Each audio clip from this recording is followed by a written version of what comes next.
быйылкы жылды мына уже 6 ай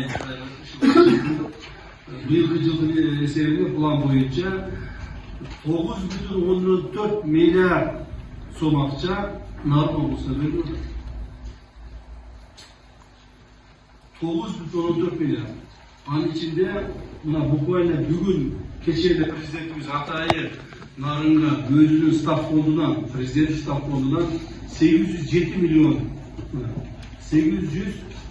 миллион сом акча бөлүндү.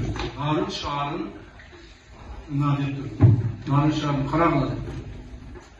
Качан эле кайсында тарыхта, кайсында убакта Нарын шаарына 800 миллион акча бөлүндү. Эч качан бөлүнбөгөн эмес. Бир да тарыхтандай болгон эмес.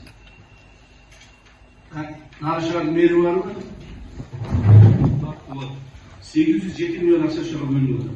Азыр мына Алтынбек Кадырбаев айтып өткөн цифраларды Мончок Бравос тияк туразылыкты ушунун баары ушун иштей кетти, ушу акчада кетти. Ушу президентибиз жеке бөлүнбеген акчада кетти. Ошону иштетиш жасаш үчүн биз азыр мына президенттин иш башкарманын башчысы Каныбек Тургунбекович келип